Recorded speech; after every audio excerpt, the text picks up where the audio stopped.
I am low-key regretting these tiers because I don't know where to put this. It is reminiscent of Game of Thrones because you have no idea who lives and who dies. It's one of those books that I'm sad I'll never be able to read it again for the first time. It does not go a toe beyond those expectations, so don't get your hopes up. Both of these characters were so awful. I did not like the writing at all. Beyond cheese and straight into cringe. The worst, garbage. There's a lizard under my desk in my house, and I actually can't see it anymore. My skin is crawling. If you know me, I have the stupidest, biggest fear of lizards, like harmless lizards. Spiders, fine. Snakes, whatever. Lizards, I hate them. And you can't see, but I'm like curled up in a ball on my desk chair right now. Like in the movies when a mouse is running around and people are like jump on top of the chairs. So I will not know peace until Wes comes home from work and removes the lizard from the house, wherever it is. But the show must go on. The show must go on. So I'm gonna put that out of my brain. What lizard? What lizard? I'm gonna talk about the books that I have read recently. I don't think I've done a wrap-up since the spring, and that was also a tier rank, because I also had a bunch to talk to you about. And it's gonna be another tier rank situation. I'm gonna walk you through the tiers. They're different from last time, and I will briefly go over why I'm putting these books into these tiers and why, you know, basically what I thought of all of them, etc. You know how a wrap-up works. But the reason that I haven't done a wrap-up in so long is because I was doing all these like secret vlogs, and so there was books that I had read that I didn't want to like, oh, there's a really cool bird that just landed outside my window. What is that? Love birds, hate lizards. A summary of my personality. So I was doing like secret vlogs that I was reading books for that I didn't want to spoil in wrap-ups. I've since decided that a lot of those projects I'm just gonna call it a loss and start fresh, because this is silly that I haven't actually wrapped up any of these books I've read for 6 months. I used to do monthly wrap-ups. This is already such a long intro for what I know is going to be a long video. So I hope that you are buckled in, have a beverage and a snack, because it's about to get real. First, I'm gonna start screen recording and I'm gonna walk you through all of the tiers. So my last tier rank, all of the tiers represented like the people that I would recommend the books to. And this time the tiers are the snacks and beverages that I think would pair well with these books. And let me explain. I am a snacky, beveragey person. I always have a beverage next to me. I always have snacks within reach. And the reason that I'm doing it this way is because I think that's a little more interesting than having it just be like star ratings, 5 through 1 stars, you know what I mean? Because if you want to know my star rating, that's always up on Storygraph. That's been up on Storygraph since I read these books over the last few months. So rather than that, we have a little bit of extra nuance, and that being said, there's going to be some lower rated books in the higher tiers, there's going to be some higher rated books in the lower tiers, just depending on the vibes of the snacks and beverages. Capiche? So top tier beverage and snack combo is wine and popcorn. This is the Olivia Pope of snacking hierarchy, right? Like glass of wine, a bowl of popcorn. That is my favorite. That is my favorite everything. The go-to, the perfection. It's a classic, a banger. Wine and popcorn, it's leisurely, it's luxurious. It's classic, it's classy, maybe sometimes. It's fun, but with a little extra layer of bouginess. It's not like you're drinking wine from a red Solo cup. There's an extra layer of care and presentation to your wine and popcorn combo. So that's why it's the top tier. It's for just the chef's kiss, the presentation, the vibes, the energy is wine and popcorn, okay? The next tier is coffee and donuts. And this is just fun. This is indulgence. This is maybe a comfort. It's gonna bring you joy, and there's not a lot of other complexity to it. Not that it can't be a complex read. Coffee and donuts, like, this is like super approachable. You know, if you go to your friend's house and you're like, I brought coffee and donuts, they're not gonna be like, ew, I hate coffee and donuts. It's safe and enjoyable, and it delivers. It's delicious every time. There's not a single time I've had coffee and donuts and have been like, wow, I regret that. That was disgusting. No, it's the old reliable tier. Old Faithful, works every time. After that, middle of the road, we have LaCroix and charcuterie. This is like off-brand wine and popcorn. We couldn't quite make it. We really wanted to be bougie, but it was like a Tuesday night. Or we were on a budget. We really tried. We just maybe cut a corner or two. Charcuterie, everyone loves charcuterie, but it's also, with the LaCroix, I mean, it's just water, but it's sparkling water. It's fancy. There's a flavor, but not a lot of strong opinions about LaCroix and charcuterie, but it's there. You're gonna eat it, you're gonna snack, you're gonna graze. It's there. It's palatable, it's approachable, it's gonna please a lot of people. It's a very safe option as well, safe choice. The next tier is kind of funny, I guess. It's very specifically for me. Diet Pepsi and Cheez-Its. This is a Pepsi house. I'm not a Coke fan. I am a Diet Pepsi girl all the way, and I will hear no arguments about it. This is not up for debate. Diet Pepsi is my beverage of choice, and Cheez-Its, I'm more of a savory snack kind of person. Cheez-Its are my savory, crunchy, cheesy, delicious snack of choice. Diet Pepsi, Cheez-Its, perfect marriage. And the reason that it's down here is that I know it's not for everyone. Like, I know that Diet Pepsi is not everyone's favorite. I know that Cheez-Its, while delicious, is not necessarily like the top choice snack. It's not like they're goldfish crackers. They're not potato chips. They're not Skittles. But they're my favorites. Like, specifically, I love Diet Pepsi and Cheez-Its. Okay, so that's like the niche tier for... It's weird, maybe. Not that I'm weird, I'm a weirdo, like Jughead. I'm just saying that is a specific part of my taste that I love, but I recognize it's not going to be everyone's favorite, like, snack combo / reading taste combo. I hope that makes sense. The bottom tier, this is for the books that I don't think you should bother with, and there are a few in this list, and it's orange juice and toothpaste. One, because I hate orange juice, toothpaste or not. Like, you will not catch me drinking orange juice. Mimosas, no thanks, unless you have something other than orange juice. I hate orange juice.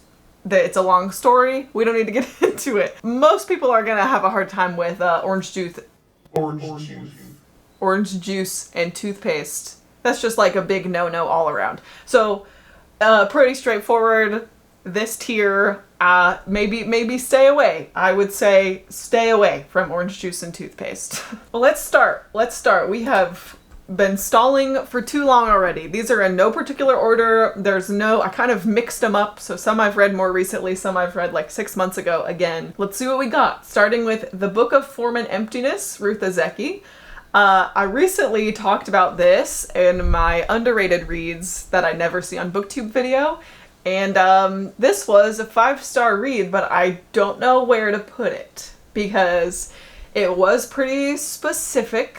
It's a very odd and unique writing style. It's very long, but it is fantastic. Okay, this is funny because I'm in between wine and popcorn and Pepsi and Cheez-Its. It's going in Diet Pepsi and Cheez-Its. Kind of like what I just said before, it's not going to be for everyone. But the people that love it will really, really love it. Like, it's going to really hit for some people. This book is about a young boy, Benny, and his mother, who very suddenly lose their father / like his mother's husband to an accident, and they're having to deal with the fallout. And the way that Benny and his mother grieve and process the trauma of this is very different between the both of them and is not very compatible, and they end up distancing themselves and kind of hurting each other unintentionally in the wake of this big accident and tragedy. And the story is about Benny and his mother trying to find their way back to each other and also working through the waves of grief that continually hits them over the course of the book. And the whole book is narrated by a book that Benny finds and starts to hear the story of his own life told to him. Diet Pepsi and Cheez-Its. If it sounds good to you, like if you're drawn to it, you'll probably really, really love it. Next is Cleopatra and Frankenstein by Coco Mellers. This is literary fiction that came out earlier this year. I read it with Jan from Jan Agaton for her Full Moon Book Club. And gosh, I think this is gonna go in LaCroix and charcuterie because I think that everyone will be able to take something from this. It's about this young artist in New York City who's kind of trying to make sense, trying to make ends meet, and she meets this older self-made businessman, and their names are Cleo and Frank, right? Get it? Cleopatra and Frankenstein. She is young and beautiful, and he is kind of older and misunderstood. And they both have some self-destructive tendencies, but they meet, they entangle, they end up getting married, and a lot of other things happen around them. And I don't want to say a lot more, so I'll just tell you what I kind of thought about it. I don't remember if I gave this a 3 or 4 stars, but it does pop into my brain a lot. Cleo and Frank both really felt like they could be real people, even though at the same time they seemed kind of like archetypes, like manifested together, like getting these two very distinct, very different personalities married together. And then what happens after that? It leaves a little something, I think, for everyone to nibble on and chew on and wonder about. So that's why it's going in this tier. Oh, God. Okay. A Court of Frost and Starlight. I listened to this, I think, in 1 or 2 sittings. It's a very short audiobook, and I mostly just wanted to check off the series of ACOTAR, even though I haven't read Silver Flames, and I don't think I have any intention to read it. I am low-key regretting these tears, because I don't know where to put this. I did not like this book, so I'm tempted to put this in orange juice and toothpaste. But it is just like a fun, good time. Like it's not supposed to be that deep. It's like a winter holiday novella with characters that we already know and have feelings towards. There is truly no plot in this book. There is a lot of sex in this book. It's most of the plot is just all of the characters of ACOTAR trying to figure out what to get each other for the winter holiday. I did not care at all. This was a 2-star read for me, but it's gonna go in coffee and donuts. So already you could see the chaos of these tiers. Like my 5-star favorite read so far in the lowest tier, but you get it. Frost and Starlight, I mean, it's fun. It's sexy. Like there's not a lot going on, but that doesn't make it bad. Just because I didn't like it doesn't mean that other people shouldn't read it. You know, like if this is your thing, then coffee and donuts, have at it. Next, sharp pivot. Next we have Daughters of Sparta by Claire Haywood. This book made me absolutely sob. I wasn't expecting to like it nearly as much as I did. It was all I could think about for the days that I was absorbed in it and reading it. It's going in wine and popcorn. Don't even have to think about it. I loved this book with my whole heart. If you like Greek mythology retellings, this has to be on your radar. And I've said it a bunch of times recently.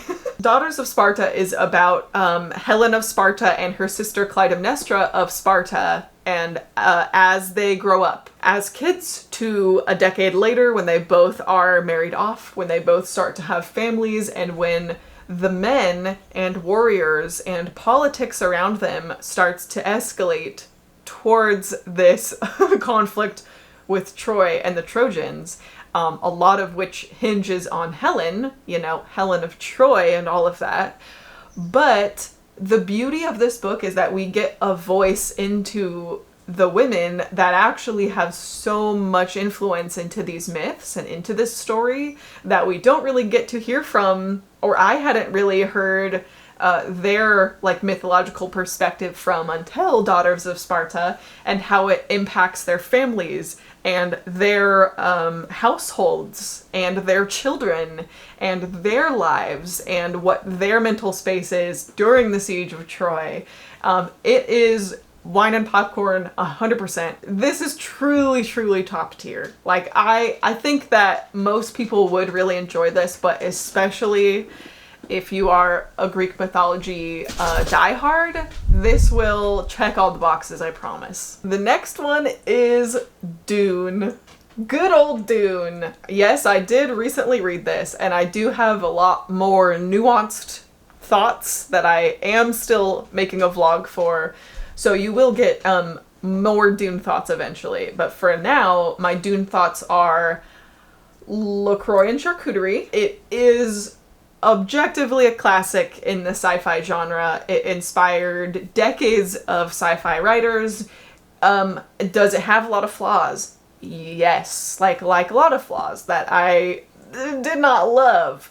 But the story of Dune, the characters, the adventure, I can see why it's been perpetuated as a classic and how it has kicked off this huge sprawling series. I had no idea there were so many books in this universe that come after Dune. 3 stars, I think, was my rating of Dune.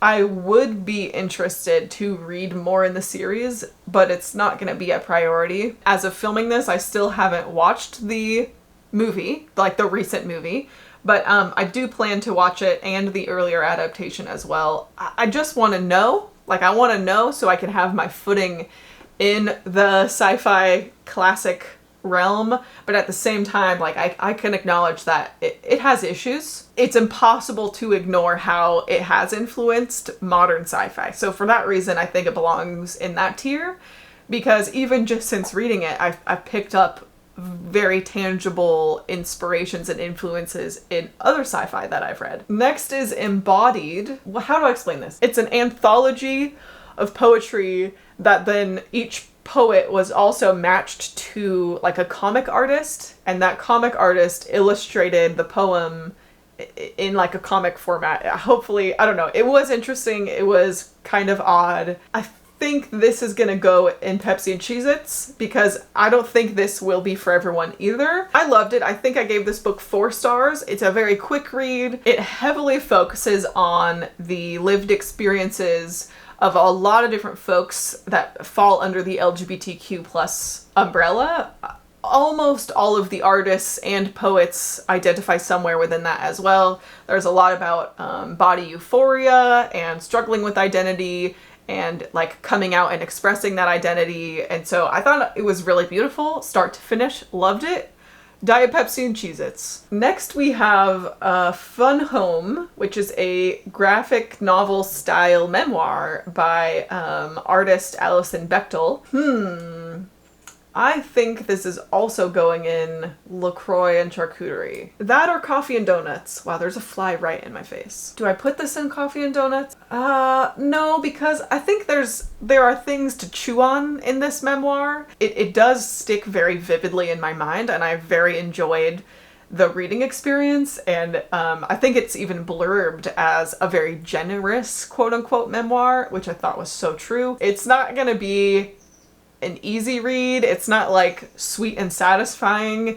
It has a little bit of a bite to it. This is about Alison Bechtel finding out that she's a lesbian, coming to terms with her identity, and at the same time processing the loss of her father and reflecting on her childhood and some of the toxic behaviors and maybe shared identity that she shares with her late father. It goes into a lot of detail. There are a lot of moments of humor that she includes. I mean, she is a comedian also, but it's not exactly the easiest read. I would put it like kind of next to maybe Cleopatra and Frankenstein for that reason. There are a lot of good moments that she shares that really are thought-provoking, like it does not belong next to Frost and Starlight. You know, it's not going to be like a happy sugary read.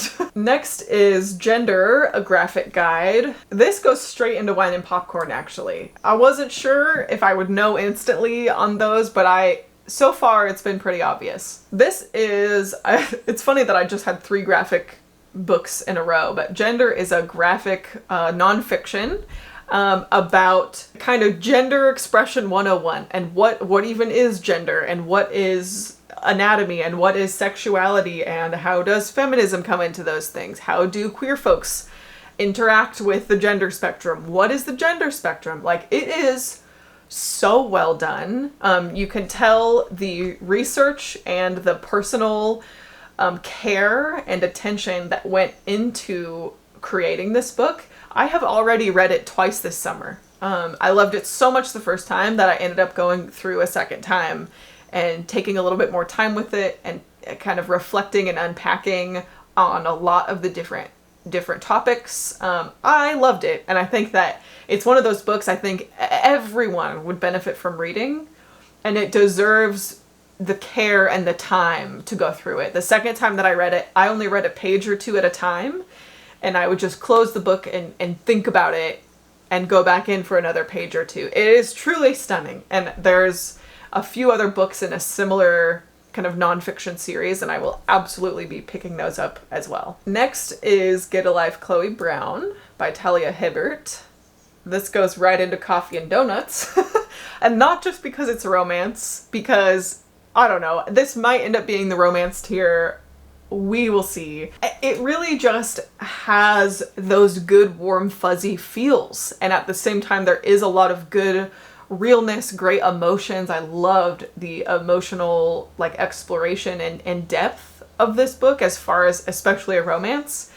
But it belongs in coffee and donuts because that's all I wanted. It's just such a sweet story. I love both of our main characters, Chloe and Red, as they explored the beginning of their relationship together, while also dealing with each of them has a lot going on under the surface that they have been independently processing, that as they tentatively form their relationship, they get to confide in and explore together. It's just, it's so sweet, and it is such a good romance. I don't know, it's definitely not enemies to lovers. This was in my enemies to lovers romance vlog that I did recently, which was a lot of fun, but I think I gave Chloe Brown 4 stars, and I would love to read the rest of the Brown Sisters trilogy also. But this is a quality romance, and I just had a good time. Like, I'm smiling. It was so fun. I loved both characters so much, but there is such good message and meaning and emotional power under the surface too, and that's like the best combo. Oh, the next one is pretty recent. This is Gilded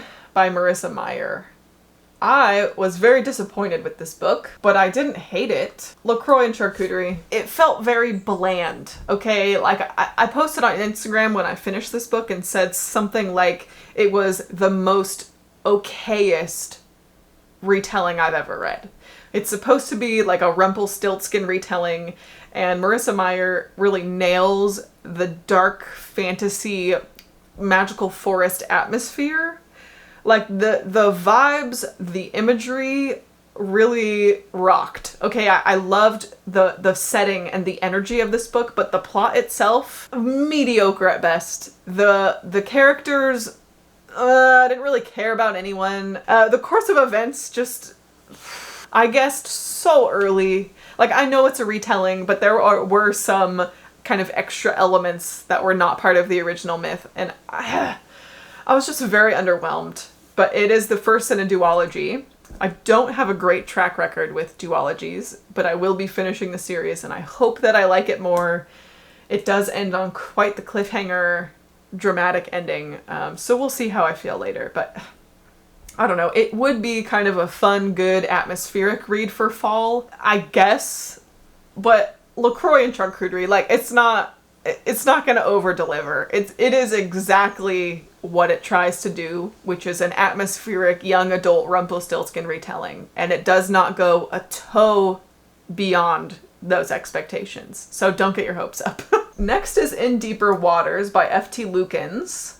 And this is a YA standalone fantasy adventure. I think this goes in wine and popcorn. Like, this could easily be coffee and donuts, actually. But I really think... No, it's wine and popcorn. It's wine and popcorn. I had so much fun reading this book, and it is just such an adventure. And both of the young boys, teenagers that we meet over the course of the story, I just completely fell in love with. I think I read this probably in 2 sittings. It was easy, it was fast-paced, there was magical elements, there were queer characters, there was interesting family dynamics, and I just, you know what? Wine and popcorn. It is so worth a read, and I think F.T. Lukens is releasing another book this year or next year, and whatever they write now, like, I will be so happy to pick up and read, because this was just a blast. It had all kinds of like mythology elements to it, but it wasn't strictly any myth retelling. It was just fun. It was just fun. It was good fantasy adventure writing, and it never felt like YA tropey to me.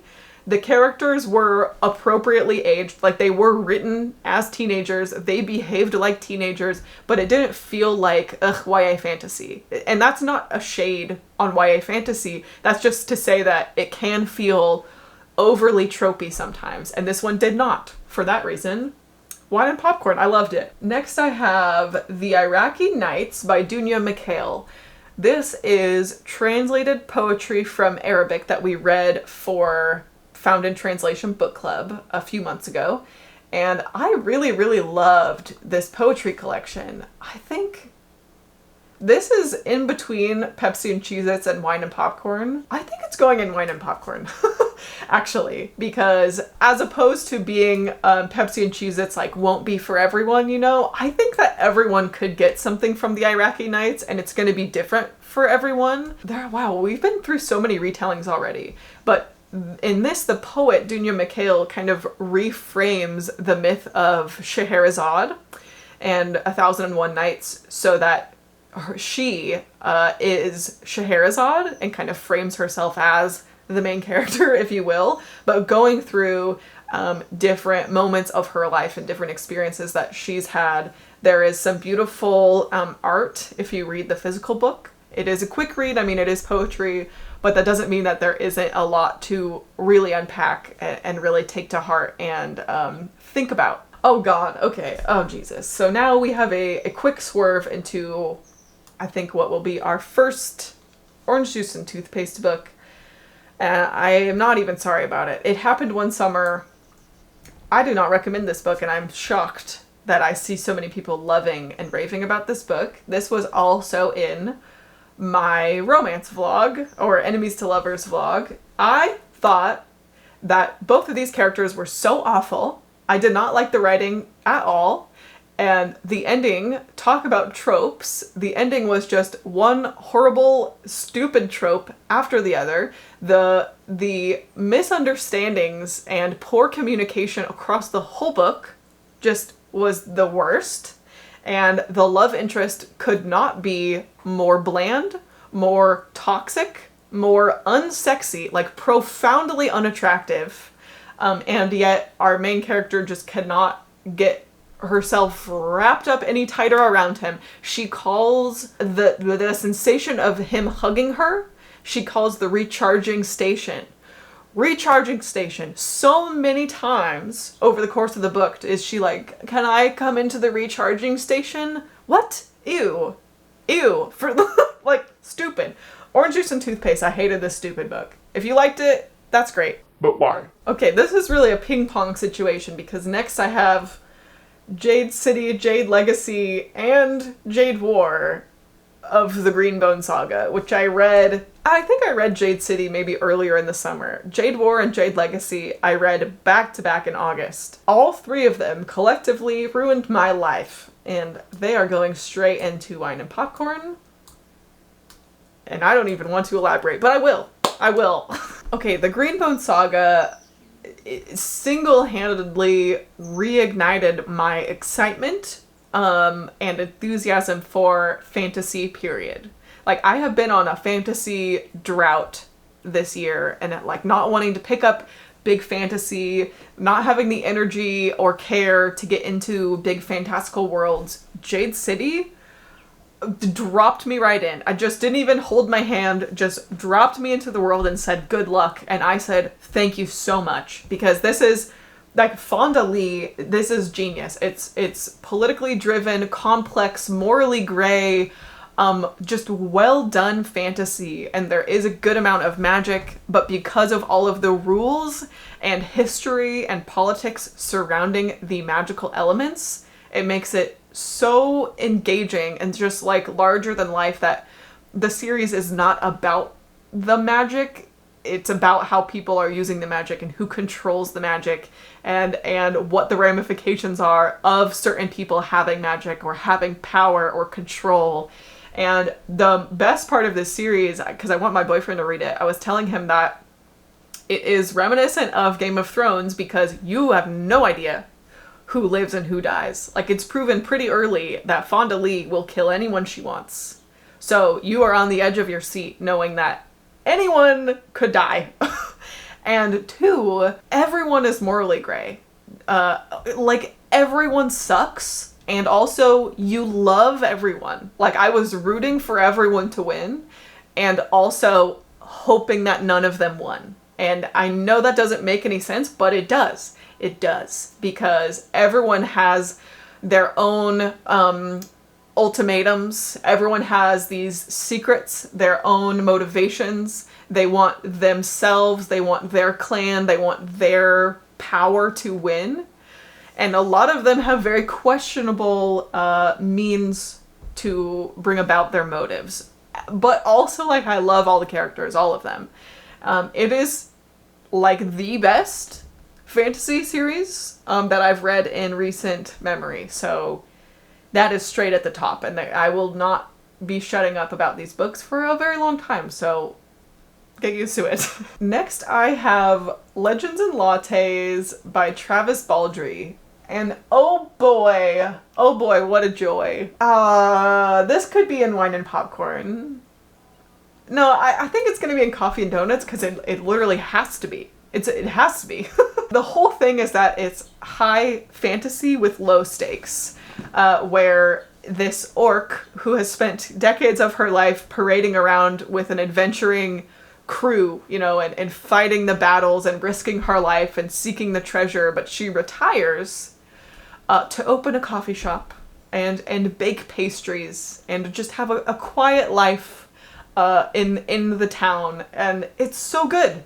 It's so good. And also I found it to be not low stakes. I was quite invested, on the edge of my seat. I mean, it is just a good, sweet, lovely sensory read. Like the food writing, the details of the coffee and the visuals and all of the characters themselves was just so rich and so well done, and I fell in love with everyone. I want another 20 books in the series. I think we at least get one, which is great. But I want more than one Travis. I need a ton of these. Coffee and Donuts. It's just such a sweet, perfect book to get you out of a reading slump, which was exactly what it did for me. Next is Lessons in Chemistry, which I also don't know which of these top two tiers to put. It's gonna go Wine and Popcorn, actually, because this is another book that is kind of on the surface, is a bit lighter hearted, but under the surface has a whole lot to say.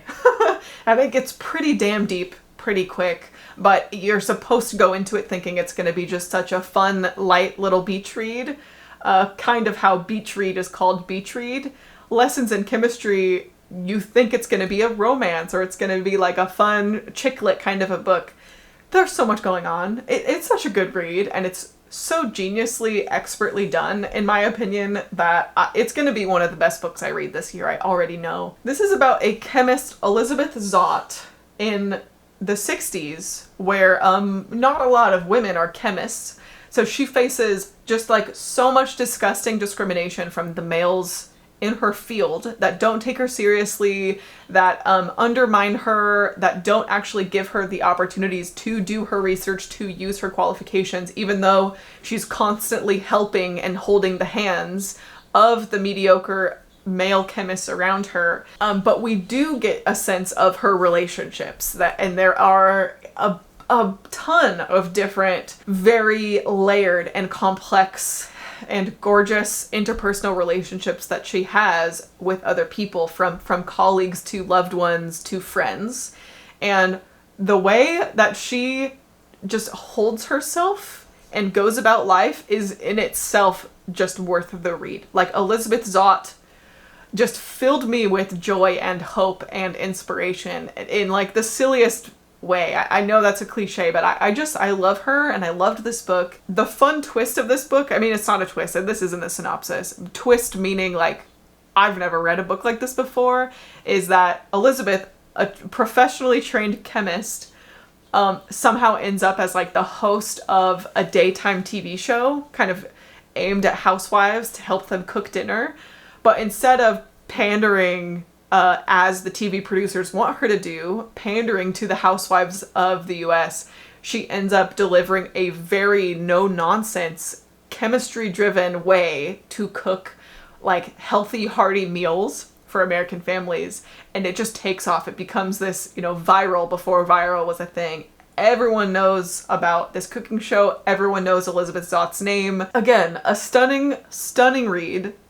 And I loved it. And Bonnie Garmis, this is her debut. And I hope that she continues to write and do more, because this is what we get from her first.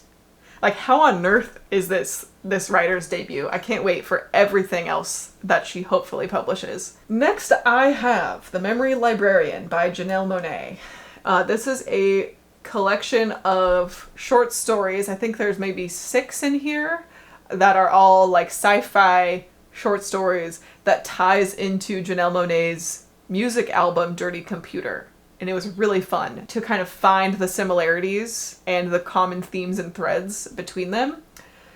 I think this is Pepsi and Cheez-Its, because it is odd and funky, and you have to be willing to kind of dig into it and do the analysis and find like all the comparisons. And Monique and I, Monique from the Roomies Digest, she was my guest for Book Disco when we had this in my book club, and we spent the whole live show just sharing ideas and theories and trying to unpack a lot of what was going on in some of these stories, because it definitely doesn't hold its readers' hands. There are some really fun moments. There are some really happy themes, but there's also a good amount of dark themes and complexities in here that we really had to slowly tease apart and help each other with. I think for the people that are really drawn to strong sci-fi that has a lot to say about some social issues and good commentary, this will really strike a chord, because I loved it. I thought it was just very smart. I hope it finds its audience, because I don't really hear it talked about, but I know that its people are out there. I am one of them. And if you like sci-fi, especially if you listen to her album Dirty Computer and you're like, I wish I had more of that, then you should check this book out. Multiple Choice by Alejandro Zambra. This is translated from Spanish, and I have no idea how to classify this. That's kind of the point. The cover of this book, you can't really tell in this little thumbnail, but the cover is something like fiction, nonfiction, poetry, or other, and it's listed like a multiple choice question. And this is going in Pepsi and Cheez-Its too, because it is strange. The girlies that get it will get it, but everyone else will be like, what the fuck did I just read? It's really weird. I have no idea how this was translated so successfully. I'm sure it was a nightmare to translate, because the whole book is literally written like a multiple choice standardized test. There's no anything else. So already for that reason, it belongs in this tier. But the effect is really unique, because when I read it, I went through with a highlighter and was reading the book as if it were actually a test and circling the answers that I thought were the most correct. But the point is that there are no correct answers, and also by reading the question and the listed multiple choice answers, it completely changes the end result depending on which answer you think is correct. It's almost a choose your own adventure, but in a literary fiction, poetic kind of a style, instead of those old adventure-y fantasy choose your own adventure books. That is the best I could possibly explain it. It is definitely unique. And I know that Alejandro Zambra is a very celebrated writer, and this was the first piece that I had read of his, but I will be excited to be looking into more because I was so astounded by how cool and different and this was and how much it really, really made me think. No Gods, No Monsters by Cadwell Turnbull. Gosh, I forgot that I read this. LaCroix and Charcuterie. I mean, I kind of similar to Gilded as far as the reason I put it in this tier. I was a little bit disappointed. It started really strong and then I ended up being disappointed by how everything played out. I do have a vlog where I read this. I think this was in a NetGalley vlog. The same one where I read Daughters of Sparta, actually. And so you get a little bit more of my thoughts, my more fresh thoughts there. The idea of this book is that there is this tragic, fatal police shooting that ends up exposing the very real existence of werewolves / monsters in general. And there's video footage, there is like hard proof and evidence of one, what happened at this shooting, like no ifs, ands, buts about it, and two, the literal on video existence of many werewolves. But then almost overnight, like the collective mass hysteria convinces itself that no, those weren't werewolves. That was just someone edited the footage. No, monsters aren't real because they can't be. That would change the very fabric of our world and what we believe. It had a lot to say, but the ending and the way that everything kind of shook out in the end, I just didn't love. But it is the start of a series 2, so it kind of ended up setting up for what I'm sure will be explored in the next few books. Like it really hit the gas, the first 50%, and then took a big step back and said, yeah, all that stuff we're going to talk about way later, and instead we're going to just go really slow through the end of the book. So LaCroix and Charcuterie, I mean, interesting. I loved what it had to say, but not necessarily my favorite in practice. Like, I liked the idea of it more than I did, I guess, the execution, which is LaCroix and Charcuterie in a nutshell, I feel. It's very Instagrammable, LaCroix and Charcuterie. And I don't know, it just didn't quite live up to the expectations, I thought. Then I have Notes of a Crocodile. This we read in June for Found in Translation Book Club. It's considered kind of a cult classic. This is a queer coming-of-age story set in the 90s, written in the 80s, long before queer coming-of-age stories were commonplace whatsoever. It was not my favorite read. I don't want to put it in Orange Juice and Toothpaste because it is so well acclaimed and such an important book for a lot of reasons. I think it's going in Pepsi and Cheez-Its because even though it wasn't my favorite, this is a lot of people's favorites, and I think there's reason for. Unlike It Happened One Summer, where I just genuinely think that book is not good, but I can appreciate what Notes of a Crocodile was going for.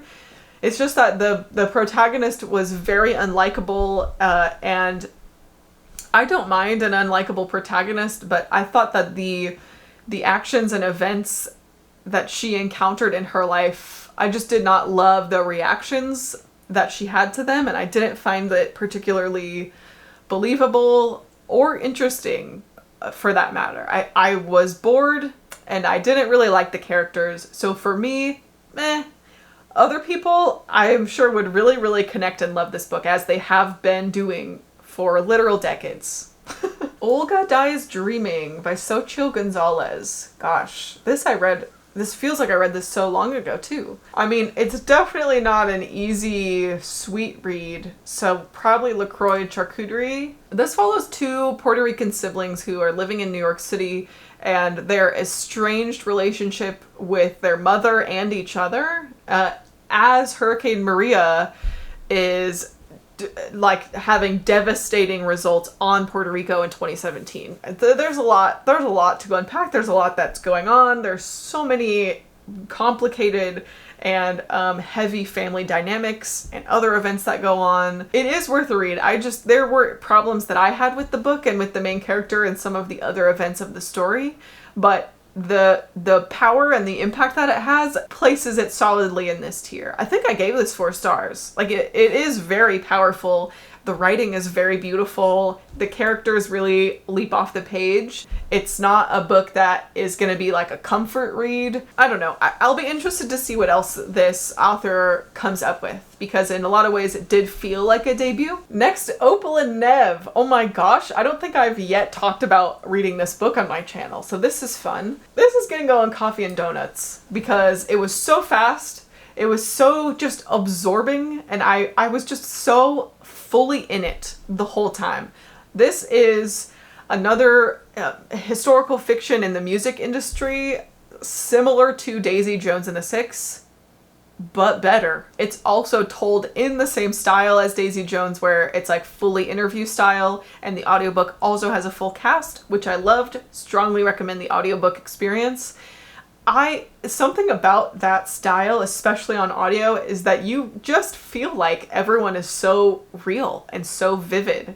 And the acting in the audiobook is so quality that I was obsessed with the story and Opal herself and her strength, her complicated history, her life, the story unfolding. I loved it. So good.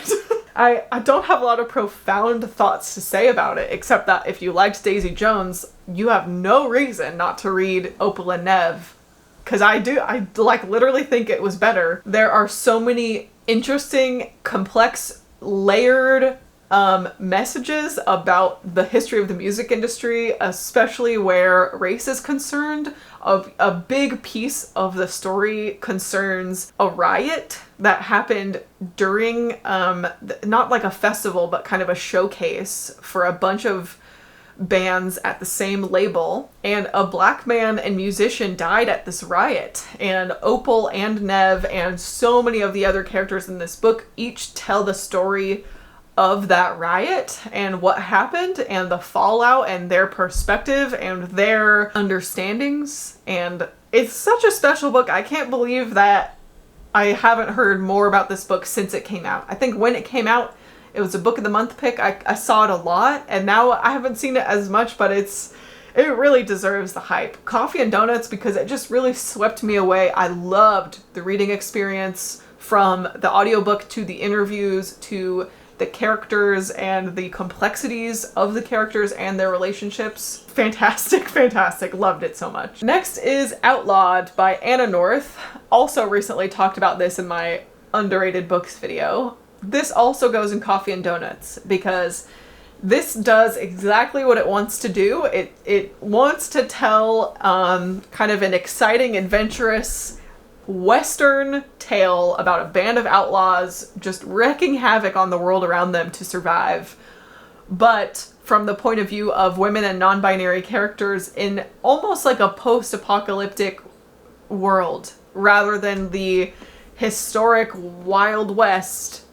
We have this post-devastating flu that killed 9 out of 10 people and forces a lot of people to reshape their way of life. There's this new religion that focuses on having babies, and if you can't have babies, you are, in no uncertain terms, you are cast out from your community. And so a lot of these people instead are forced to very creatively survive, which a lot of times will mean banding together. Just a good fun time, but it will make you think, and that's a favorite combo of mine. Next is The Paper Palace by Miranda Cowley Heller.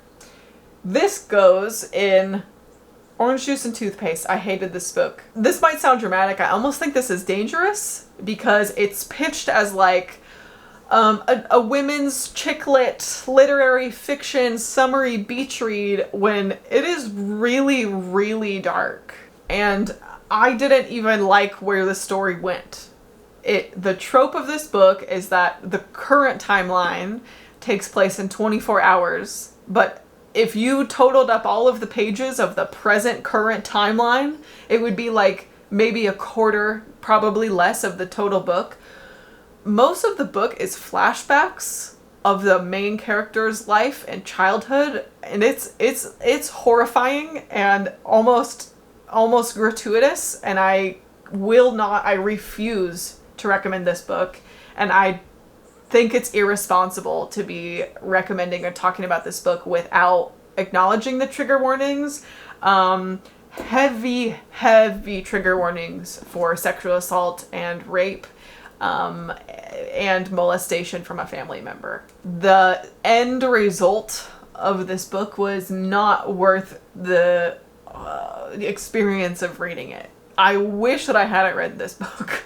Just skip it. I don't know how it was longlisted for the Women's Prize, because I don't think there is anything redeeming about this book. I really don't. And that is the hot take. Don't read it. On a very different note, I have Red Wine Royal Blue next, which also was part of my romance vlog. This goes in coffee and donuts, not just because it's a romance, but whatever. It took me a few tries to really be absorbed and invested in the book. But once I was there, maybe 50 or so pages in, I did not want to stop. I loved being in this world. I loved these two characters. I loved the dynamic together. I loved that their problems were really, really big problems, because both of the main characters are such prominent political and social figures that whatever was going on or whatever scandal they're involved in becomes like a huge global event and a conversation piece. I loved the characters. I loved the dynamics. I loved the relationships. I loved the way that politics were talked about in this book. It just, great vibes, great times. Loved it. Sorrow and Bliss by Meg Mason. God, I really can't tell you much about this book. I forgot most of it. I don't know that I would really recommend. Do I put this in orange juice? No. I don't know where to put this between the bottom 3 tiers, quite honestly. I'm trying to remember if I gave this 3 or 2 stars. I think I gave it 3. This has a lot to do with what it's like to be able to not trust your own mind and to be at war with your own mental space. I think this is Pepsi and Cheez-Its. I definitely think this book has an audience that will find this book very powerful and meaningful, but that audience just was not me. This could have been a novella or short story. The actions that this main character takes happened a few too many times before she learned a lesson, and I know that that is intentional and that is saying something, but it didn't really do it for me. But I think that the audience for this book is out there. Maybe look into it, read about it a little bit more. There is a lot of good commentary, interesting commentary, valuable commentary on mental health. But, I mean, do your research. It wasn't my favorite. Strange Beasts of China by Yan Ji. This is a short story collection that is translated, and each different short story focuses on a different fantastical beast that is presented as real and normal, and our main character is some kind of a scientist who's studying these mythical beasts. And so each story is about one of those different beasts. It's surprisingly dark, which makes it hard to put in coffee and donuts. But I didn't love it enough for wine and popcorn. I think this is LaCroix and charcuterie, because each different beast is really a big symbol and metaphor for a different piece of humanity. And I think that that is worth examining and unpacking a bit at a time. Some stories really hit harder for me than others. Some stories were just weird. Some were disturbing. Some were dark. 1 or 2 were happy. Like, it is kind of a mixed bag.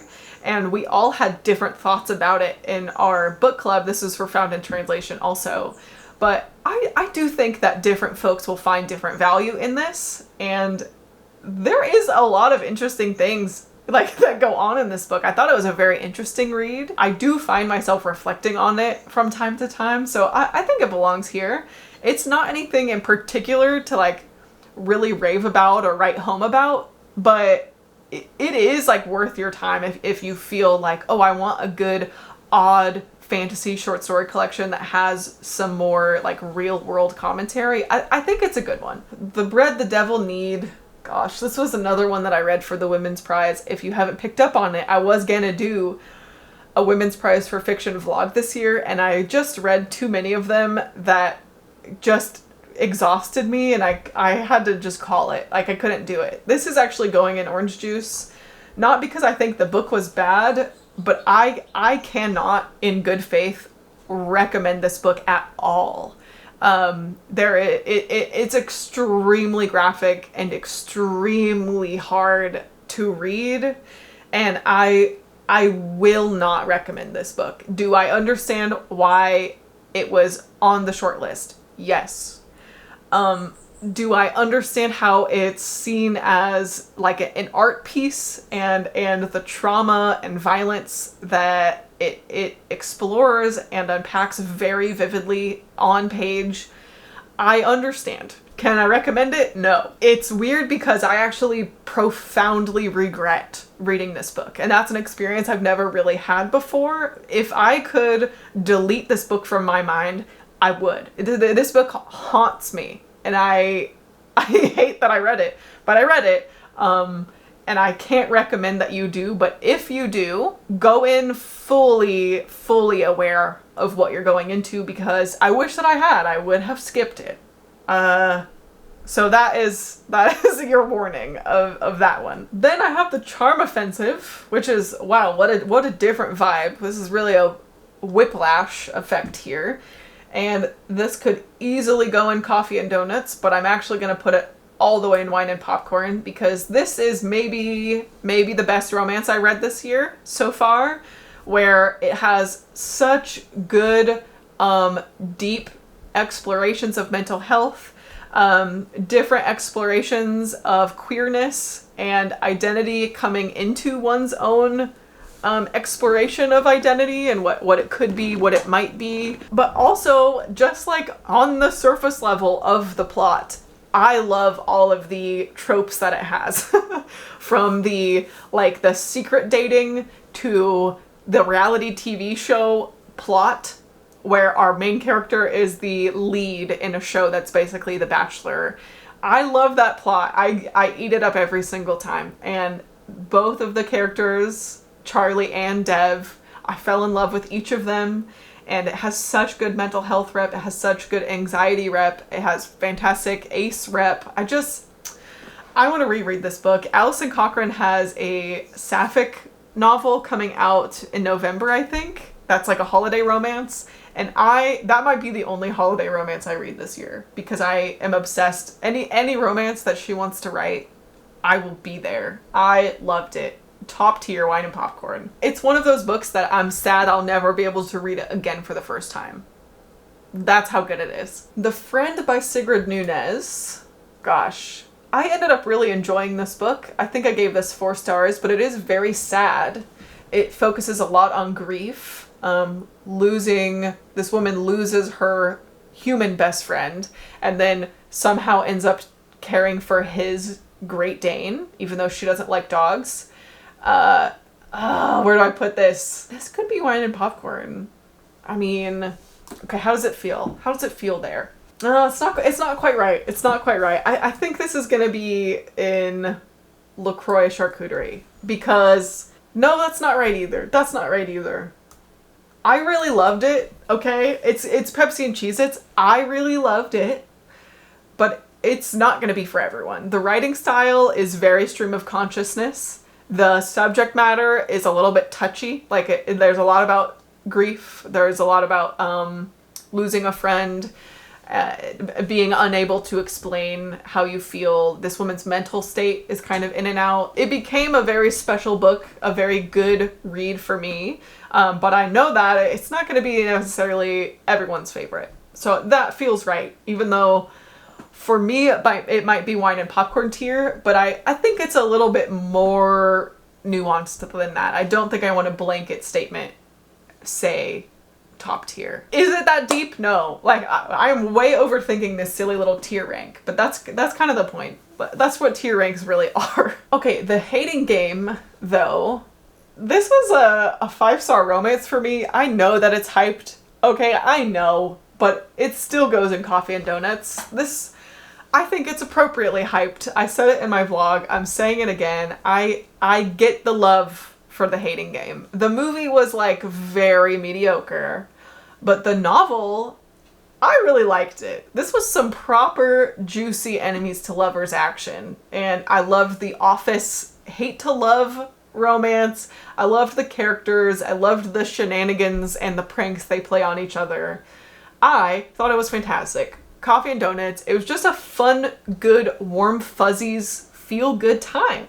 And I had fun. I had fun. It belongs there. Unlike this next one, which is just straight into the garbage, To Sir with Love. Complete garbage. I am not even gonna waste your time with another rant. I have a whole rant in my romance vlog, but there's no spice, like -50 out of 5 on the spice scale. This is pitched as like You've Got Mail, but with a dating app instead of like email pen pals, where they don't know who each other is, and yet they matched on a dating app.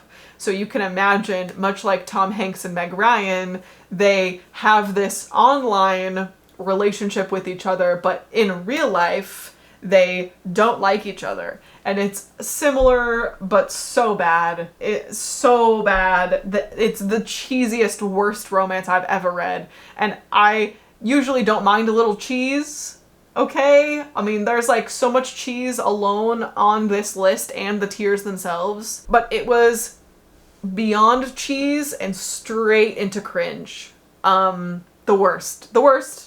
Garbage. Below orange juice, if I had a tier below. Horrible. Oh my gosh. Okay, this is a fun one. Vita Nostra. I have no idea where to put this because I already know this will be on my favorite books of the year list. Like, this was such a good, strong read for me, but it's so out there. It is so weird. For me, this was fantastic, hands down, wine and popcorn. I loved it start to finish, but it is strange. I cannot overstate how weird this book is. It's translated from Russian, and it is a dark fantasy, but not fantasy casting spells. It's like dark academia. Like, there's a magic school element where these students end up at this mysterious academy, and they learn these very complicated and strange lessons that just seem confusing and otherworldly, and no one will even tell them why they're studying what they're studying. They have to just come to the realization on their own. And the magic has to do with like metaphysics. Okay, like the magic is the laws of the universe. So if you're getting an idea of the level of weird. Is it confusing? Yes, literally from page 1 you're confused. And don't worry, you stay confused. You stay confused the whole book. Is it a masterpiece? Also yes. So you can see how I'm conflicted. I'm gonna leave it. No, I'm not. No, I'm not. No, I'm not. It's Diet Pepsi. I'm just trying to fool myself. This was one of the best books that I've read, but I cannot in good conscience leave it in wine and popcorn because I know that there are people who would read this and be like, what the fuck did I read? This was trash. I was confused. And that is valid. Like, I could see how that would happen. For me, obsessed. And a sequel comes out next year, and there's a few other books in the world that just haven't been translated yet, and I am manifesting that we get those translated in English ASAP because I need them. But also, probably not for everyone. Okay, next is When Women Were Dragons by Kelly Barnhill. This is Kelly Barnhill's adult debut, but she's written a handful of young adult and middle grade. including The Girl Who Drank the Moon, which I also really loved. And this, I don't remember what I rated this, but I really enjoyed the read. I thought it was extremely powerful. LaCroix?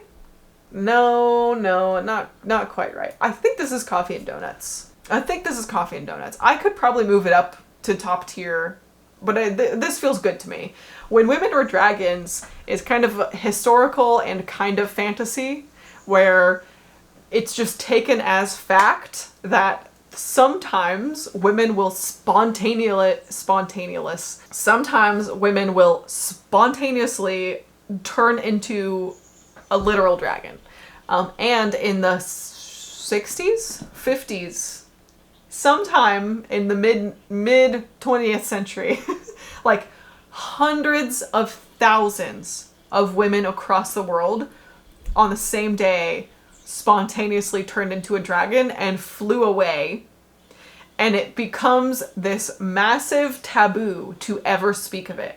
And it's like easier for society to just convince themselves that didn't happen, even though all of these women and mothers and aunties and people are missing because everyone knows they turned into dragons and flew away, but the entire population like convinces themselves that didn't happen. It's hard to explain, but the theme of this book is righteous fury. What would cause a woman to spontaneously turn into a dragon and burn down things around them and then fly away? Like what would need to happen for that to happen? It doesn't take much imagination, truly. So it's about like feminine rage, righteous fury. Our main character is navigating this world where no one is talking about how all of these women turned into dragons and flew away, but she's left kind of scrambling, like, well, what do I do now? How do I keep going on in my world? It's a really good one to go into without knowing a lot. I thought it was spectacular. Coffee and Donuts. I think there's a great message in here. It's a very powerful book, and it is a very, very good read. I wouldn't say that it's exactly a warm, fuzzy read, but it is very empowering and has this message of hope and resilience. And that reason, I think it belongs in Coffee and Donuts. I have been filming for over an hour and a half. We have finally reached the very last book, Why She Wrote. This is another kind of graphic nonfiction. Actually, I think this goes in orange juice because I think I rated this 3 stars, but it's not a book that I recommend. There are books that do this better. The point of this book is that it's a graphic nonfiction about different women writers and why each of those women chose to become a writer and the struggles that particular woman might have faced in pursuing her dream of writing. Off the top of my head, there are at least 2 other books that I would recommend way before I ever recommended this, and so it's orange juice. What's the point? I didn't like it. It was like focused on weird moments in these women's lives where I thought it was supposed to be about like the trajectory of what set these classic writers onto what was at one point considered a radical, unusual choice for women to pursue. It just fell apart. Whatever, orange juice. Don't bother. You know, it took us a while to get here, but looking at the finished result of all the books I read in the last 6 months, this feels right. Okay, our top tier wine and popcorn, like half of it is the Greenbone Saga, and half of it are just books that made me either cry or teach me something or just fill me with joy. And I think that's about right. That's what I want. When I pour a glass of wine and have a bowl of popcorn, I just want to feel something. That's it. Coffee and Donuts, these books is like pure entertainment value. Most of these, except for Frost and Starlight, all of the ones in this tier I really enjoyed also. It's just that I was so thoroughly entertained that it's Coffee and Donuts. Just feed me. Just give it to me. LaCroix and Charcuterie is kind of the meh tier. Yeah, there's something to be had from it, but it's not going to be the first thing I reach for. It was like a little bit boring. It was just a little bit of a letdown. There was some parts were better than others, that kind of a feel. And I do feel like that was kind of the case for all of these. Pepsi and Cheez-Its kind of ended up being like the niche tier, which I don't know. I didn't really expect that to happen. The only ones that I would change, and only because they were like 5 stars for me, would be Form and Emptiness and Vita Nostra. Like, those two were both wine and popcorn for me, but I know that they won't be for everyone. And then orange juice, I mean, yeah, this makes sense. This makes sense. These are the most underwhelming and not good and regretful books that I have read in the last 6 months. So, I mean, I think I like how this came together. It got a little mushy in the middle, I think, but we got there, we survived. Thank you so much for watching. Let me know if you enjoyed this video. I know it was a long, wild ride. If you made it to the end of this video and you want to leave me a comment, maybe leave me the popcorn emoji, since that was top tier, and I might go make that for dinner because I've been talking about it for over an hour and it sounds really good. I'll just have a Olivia Pope evening.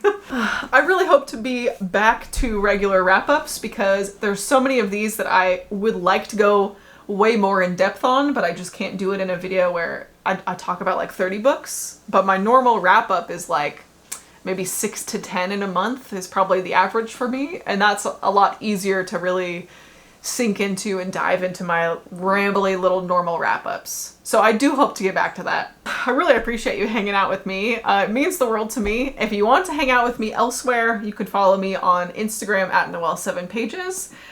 If you want to support my channel, you can give this video a like and subscribe if you want to see more from me. And also, I do have a Ko-fi page linked below if you want your tarot cards read for you, or if you want to just leave me a little something something. It blows my mind, but it is there. I also have an email newsletter that comes out on the 7th of every month. It's kind of just like fun, silly things. If you want a little bit more from me, that's obviously completely free. But because this video is going to go out towards the end of September, I think, I want to make sure to let you know before October's newsletter comes out. So all of that is below, of course, also. So I will let you get on with your day, but thanks for hanging out with me. Give your dog a big hug for me, and I will see you very soon. Love you, bye!